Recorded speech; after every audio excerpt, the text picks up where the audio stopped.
Hello and welcome to the Relax It's Retirement podcast with your host, Josh Leonard, where we talk about transitioning into retirement with intent. I'm Wendy McConnell. So, Josh, I'm pretty excited. We do this every week, but we're officially doing it this week. We're going to be breaking rules. We are breaking rules. We're talking about Yay! breaking rules. No one likes to follow rules. As a parent, I'm reminded of that quite frequently. Eli recently asked me, Dad, what's the hardest part about being a parent? And I said, well, 50% of parenting is just saying the same thing over and over again. And he's like, oh, really? And then I was like, yeah, can you think of some things that dad says all the time? And he's like, I don't know. And I'm like, see, job's not done yet. Yes.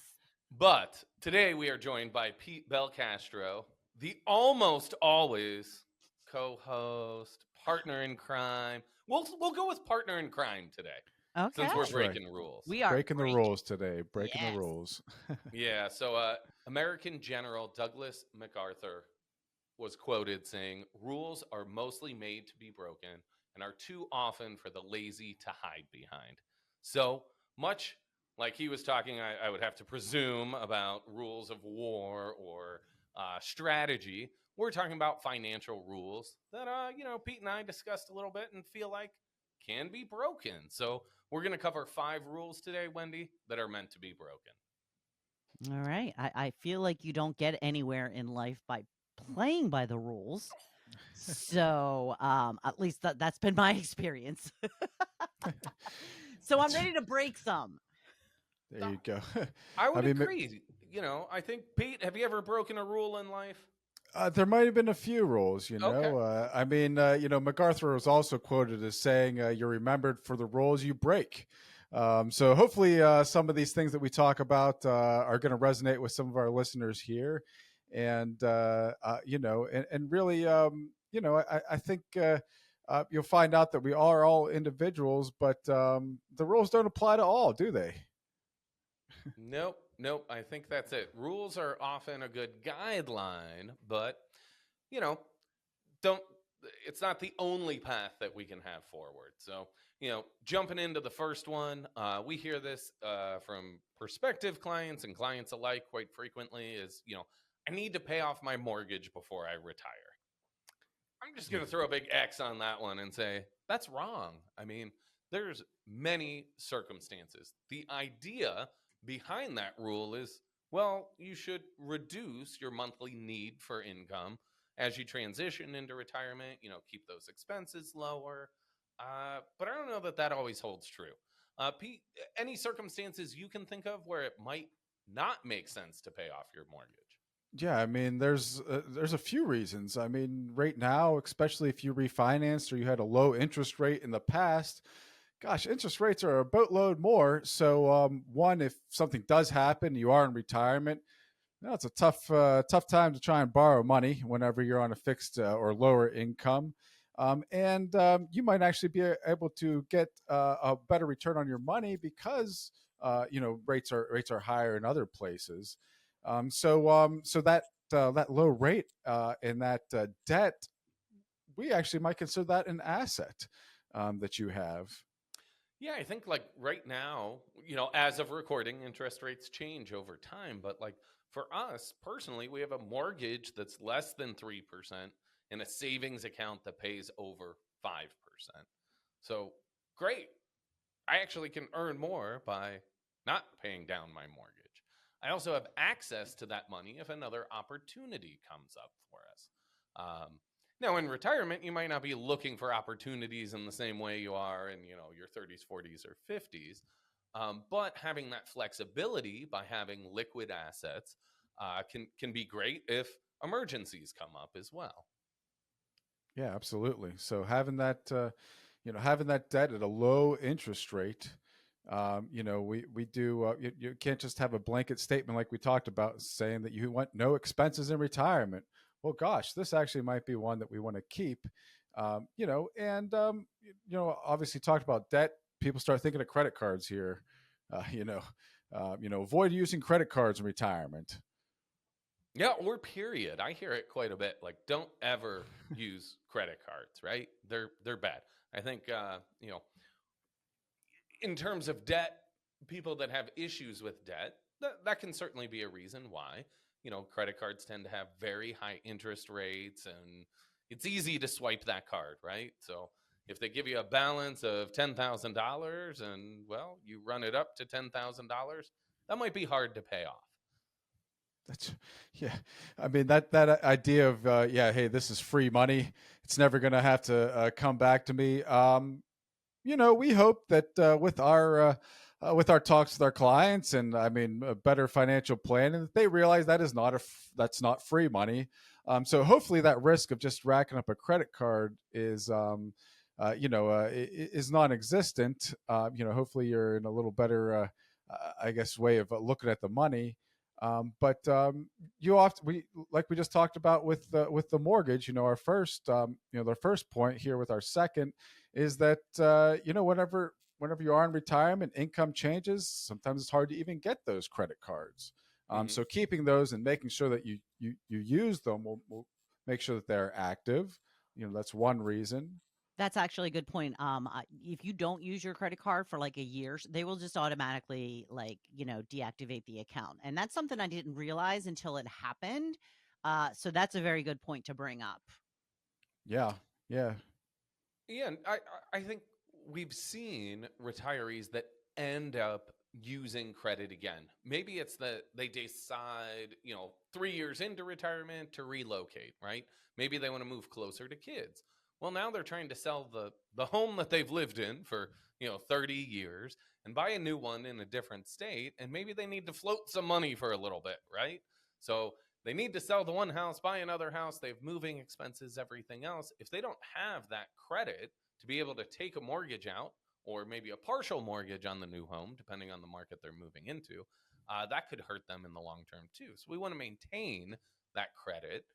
Pete did a great video on how credit scores are calculated. We can link in the show notes. That's on our YouTube channel. But I think many times people think, oh, well, if I just don't have any debt, that's better than having a bunch of open credit cards, right? So let's just get rid of all that. But in fact, it's good to take on short-term debt and pay it off frequently. Um, you know, I, in our family, we utilize credit cards for almost everything. We see two big benefits of it. One is, well, we get some perks, right? So we get points for travel. I haven't paid for a flight in quite a few years at this point because everything goes on the credit card. We get, frequent flyer points, and we can fly for free. Um, that's a big one, and one that Pete and I have talked about with, banking too, is not having that connected to your bank allows you some time to review the charges. that's right. Most of obviously, whenever we get to retirement, seniors are the people that are most targeted for financial crimes. So, whenever you make a purchase and you are in a fixed income, if it comes right out of your bank account, I mean, you might be waiting on Social Security or another pension payment. There's really nothing else that you have coming in. So whenever you have the credit card, you have that little barrier, you have that whole month to make sure that these transactions are accurate. And sometimes whenever you're in retirement, you're living the good life, right? You don't want to have to track every single thing. So maybe being able to sit down and say, oh, this wasn't just cash that went out the door. You can look down and say, oh gosh, we spent the money here and here, and that's right. We had a great time with this money. It just didn't get blown away there. Yeah, I think for me personally, I needed to build up my credit after I finished college. And one of the first ways I did was open a few credit cards to buy Yana's engagement ring. I paid it off. They had 0% interest for a specific amount of time, and I paid them off in time. And well, that was a big charge at the time, for me, a very big charge that I paid down in a short period of time. And that helped me build credit. So after we did get married and we looked to buy a house, I had some credit history too. So, I mean, credit cards can be an important financial tool. We do need to, put some guardrails around it, make sure we're not running up that $10,000 debt or more at 25% interest. That can become problematic. But to say, hey, don't use credit cards at all, I think would miss some opportunity for folks. Yeah. So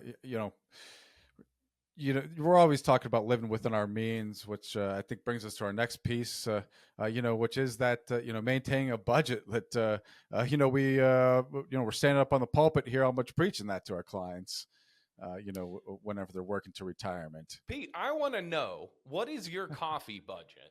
What do you spend on a monthly basis if you just decide when you're out and about, I want a cup of coffee? What is that exact budget amount? Gosh, I couldn't even tell you. I think it's whenever I'm thirsty, Yeah. Whenever I need a pick me up, or the kids kept me up last night, I think budgeting often, and this is really the point that I wanted to drive home with this rule that we're breaking, is a budget does not have to be like this pinpointed amount. I spend $10 a month on coffee, right? Well, if you go to like Starbucks once and get the thing with whipped cream, and I don't You're even done. know, that's it, man. You're done. Yeah, for the month. Yeah, for the month. I don't know that's, I think we need to know how much you're spending on a regular basis. So it's monthly, annually. If you start racking up the credit cards, well, you're spending too much, right? So then we might need to dig deep into the budget and find places that we can save money. But to say, hey, maintain that exact budget is sometimes just a waste of time. Yeah, that's right. Oftentimes, we see expenses in retirement go from really great to really nothing too much at all. Sometimes the winter months around here, some clients don't leave the house. They don't want to leave the house, maybe very minimally, but you compare that to, maybe whenever they go down to Florida for a month, and that, that compounds those expenses. So that month to month could look a lot different in retirement. Sure. So making sure that you have a much, a broader or bigger picture whenever you look at your budget in retirement makes more sense than that, regimented monthly budget that we really think about and talk about leading up into retirement. Yeah, I mean, sometimes we'll ask prospective clients for a budget, and we'll get back like, this is my car payment, my mortgage, and my taxes and utilities. And we're like, so you don't eat food? You don't put gas in the car? You don't have a cell phone? Like, many times what we think of as our budget might just be our baseline expenses anyways. Well, if your baseline expenses are only $1,000, but you travel and everything else, that might not really encapsulate your financial picture at all. So, I think maintaining that exact budget is sort of secondary to the bigger number. A debt accumulation is a symptom, right? So it's a little bit harder to tell, but I got a little bit more of a belly than Pete. When we travel, we could eat the same things, but our bodies are going to treat it a little bit different.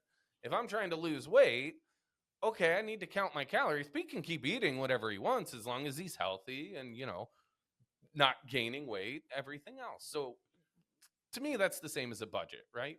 The debt is a symptom that we need to change the diet or, dig into that budget in more detail. Are you saying that I need to go on a diet, Josh? Is that what I you're have trying to no say? clue, Wendy, and I would never, ever say that to you. I'm married for 10 years this year, Wendy. I've learned one or two things. I just wanted to see if I could, sneak it in there. Nope. I've been trained well. I think in terms of I'll see things all the time. Oh, if you don't buy coffee out on your way to work, you can save so much money that you're going to be a millionaire by the time you're 50. Well, if your house is chaotic and you need that 5 minutes in the coffee shop to reset before going into work so that you can be prepared and on it, that might be worth far more than the cost of coffee than if you walk into the office ripping your hair out, So, know yourself and prioritize some of those expenses, right? Sometimes that cup of coffee, since that's the example we're using, means a lot more to some people than others. Sometimes it is laziness and they just didn't feel like making it at home. But if it means something else or you're taking it as a break, that could be something that Absolutely. benefits you more. That's it. Budgeting those experiences like this makes me, this really adds to my quality of life, or, hey, maybe this doesn't, and I can get that out of the way.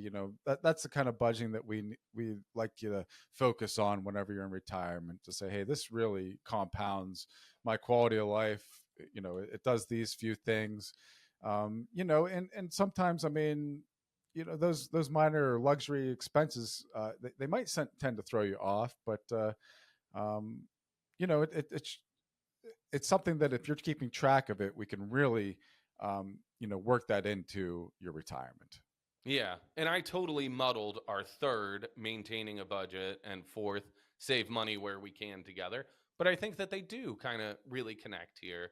You know, saving money where you can is a more personal thing than, hey, you know what, buying coffee from Starbucks is evil, right? Like there's a different line there. Yeah. To me, I don't really even like Starbucks that much, to be honest. So Neither it do I. could It's be too deemed trendy. but you could also say, hey, I like that time out, so I'm just gonna grab a regular cup of coffee rather than the whipped cream sugar drizzled thing that costs $10, right? Yes, then it's Absolutely. only $4.50. That's right. Plus tax Yeah. and tip. Yeah, exactly. And 3% realizing credit card charge. We won't go down that rabbit hole again. But Oh, Starbucks doesn't do that, for the record. Just okay. I almost brought that Starbucks up at a turns back restaurant. off. Yeah. Jeez, I almost brought that up at this restaurant we went to. And they had you pick out your food. You had to make it yourself. You put it on the thing. They cooked it, and they still had a 3% service charge. The owner was right there, and I almost was like, "Hey, sorry for the convenience, but your server just got 3% less of a tip." No, joking. No, I didn't take it out on the server, but Take it out on the server. Yeah. that's right. But I think, realizing what is adding to your quality of life out of what you're doing. So, like you said, is it really that cup of coffee, or is it getting out and seeing some people, or seeing something that you usually do that you might be able to do without having to spend $17 on one coffee? I think that's it. Yeah, knowing the trade-off. So, like, Yeah. for me this year, I'm spending way too much money on bike stuff with the upcoming bike race and everything else. Okay, so maybe I'll cut back on other things. Maybe I'll get the regular cup of coffee rather than the fancy coffee, because that biking stuff is more important. So I think, rather than save money wherever you can, I could certainly have bought a bike from Walmart, but the probabilities of that bike breaking during my 104-mile race are certainly higher. So I have a lot more security. It's worth the extra money. So balance out your budget in other ways, rather than just saving every penny every place you can. Absolutely. And some in-depth tax planning, it will help as well. Sometimes we do have people that do have really high income years in retirement, and during those years we can actually take advantage of them. Let's just say not qualifying for different tax breaks, that once those go away, they're gone. And we can actually do some advanced planning to take out more money, so that the following years, maybe you aren't taking out of something that's you're paying 100% taxes on, the ordinary income tax. Maybe it's just on the gains. So whenever you are spending more, or in a higher spending month, you can actually, or a higher spending year, you can take a step back and do some advanced tax planning. It has to be within that year, though, so you have to be working on that. Yeah, I think, save money wherever you can. Don't break that rule if it comes to taxes, though. We'll save money on taxes wherever we can. To echo Pete, a 0% tax year is a failure unless you have no qualified money and no potential to ever be taxed again in your life, which It's not like I'll let you know when I see it. Yeah. But yeah, that's the case. That's exactly. It's the same as whenever you are in a lower income year. It's or lower expense years. So on those high ones, there's also advantages that you can take, as far as even taking more income. In the long run, you pay less. But in those low years, yeah, if you're not paying those tax, we got to make sure that we are maximizing some of these lower tax brackets that you, or even we're talking about retirement planning. So maybe some of your beneficiaries even, will be in a higher tax bracket. So, that's tax risk is like a portfolio risk. Exactly. Yeah, I mean, I think it's just another risk that we're facing in retirement, which I think we'll use to pivot to our last point here. The fifth rule that we're gonna break is, it's a general one. One of these general retirement rules or financial planning rules is take 100 minus your age, and that's the percentage you should have in stocks. We So won't quiz you, Wendy. I was going What to say, percentage Wendy, you you should need have? at least 70%, right? In You're stocks. 70% in stocks, Wendy. Okay. Yeah, exactly. Thank you, boys. I appreciate Okay, that. good, good. There Okay. you go. So 100 minus your age is the amount in stocks. So Okay. the overall thought there is, as you're getting older, you should be less risky, right? Makes sense. It's usually a rule of Okay, thumb, I'm gonna right? break that rule though, Oh, no. because if you have a huge pension and all that money you saved is actually going to go to the next generation, well, heck, take the risk, give them more money. Also depending on where that money is This is the held, guy too, who there keeps might be talking about certain tax advantages. his dad to give his kids money for college. The school. 529 plans, yeah, always contribute to your grandkids' 529 plans. We'll throw that one back in there, Grandpa Billio. Yeah. Okay, so if we have a good pension, then we should be putting 100% into stocks. Is that what you're telling us? I think age is only one factor, right? We need to think about your timeline and your risk tolerance as an individual, not just your age, right? So you could be a 50-year-old that's retired as well, and maybe you have a bigger income need until you reach age 65 when you go on Medicare, or maybe 62 when you can take Social Security. Okay, well, in that case, you might actually need to be more conservative for a period of time and then dial the risk back up. I think this hold the 100 minus your age in stocks is way too broad of a rule. And that's one that we will often break with clients depending on their individual plan. Some people are just really conservative too, Wendy. So even, at a younger age, if the market dips down, they're going to sell out, which is going to hurt them more than if they just had a more conservative portfolio to begin with. That's Mm-hmm. right. You don't have to wait till you're 50 to have a 50-50 portfolio with equities and income. It's just it's that one factor, and there's a lot of other factors that we like to take into account. Like Josh said, hey, we're even whenever you hit retirement, there still is a long time frame that we're planning for. So if you do have these other avenues for income, it makes sense. I mean, look what happened with inflation, to maybe take a little bit more of a risk, with your money than, hey, let's just say, keeping only 30% in equities, whenever you're 7 years old. Yeah, I mean, I think this kind of falls into like timing the market too, which is something we often hear from people like, oh, I'm going to wait, it's an election year, or whatever factor, right?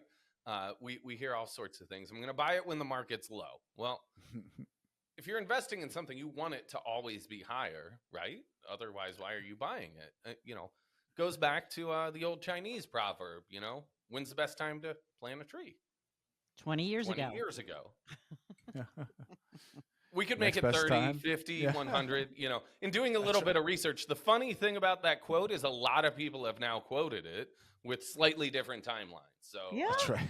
Do you know the original then? it says it's a Chinese proverb, so I'll just go with that as an original source. No, But I mean, is it 20 years or is it a different time? The first time I heard it was the best time to plant an oak tree. So maybe it's different types of trees have different time frames, but an oak tree, crabapple the tree is best time. totally different, guys. That's right. Would be 100 years ago, right? So, So now that we've deviated, the rest point of it? was but yeah, when's rest the of next it is best the next time? best time to plant a tree That's is right. when? is today. So, in general, that is true with investing. If we're looking at any sort of timeline, as long as we have, an appropriate amount of time to be invested, like I've said in the past, don't go buy stock with your grocery money store that you're going to, or grocery store money that you're going to buy, groceries for the family later this week, anything can happen in the short term.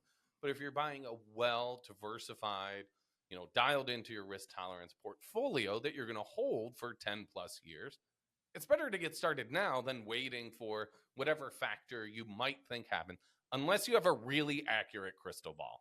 If you have a really accurate crystal ball, break that rule too. That's where we went wrong. We got the inaccurate one, I guess. We got the cheaper version. The cheaper. I tried to save money in the budget, and it failed. It failed.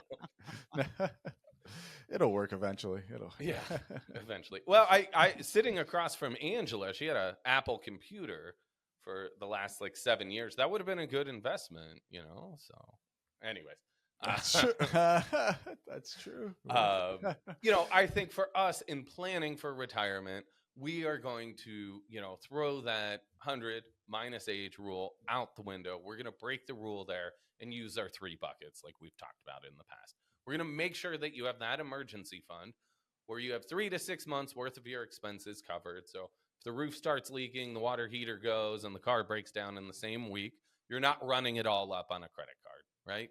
And then we're going to set aside 6 to 10 years worth of income and pretty stable, boring stuff that we know we can withdraw from and cover that income for the next 6 to 10 years, which allows us to still have a 10-year plus timeline on our growth money, that third bucket.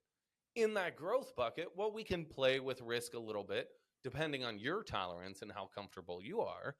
If knowing you have 6 to 10 years worth of income, an emergency fund, makes you feel like you can be 100% in stocks, then it doesn't really matter what your age is, as long as we continue to have the 6 to 10 years worth of income covered in that emergency bucket.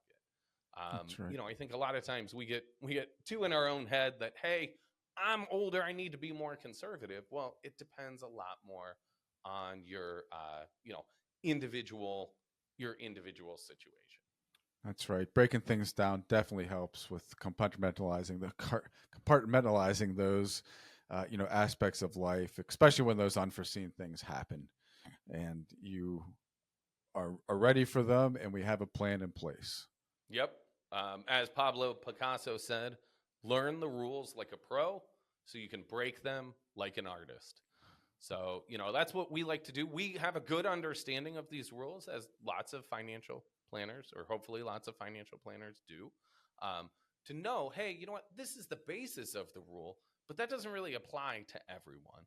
And that's one of the big values we see is, we get to be artists in this scenario where we know the rules, but we can bend them or break them as is necessary to help you get to your financial goals. So if you've listened to the podcast today and you've only been following these financial rules and think you might want to break some rules, feel free to schedule a 15-minute call with Pete or I. We'd be happy to help you out. You can check us out on our website, leonardadvisorygroup.com. If you're so bold, you can give us a call at 412-998-PLAN. Make sure you're subscribed to the podcast. You're notified of our upcoming episodes.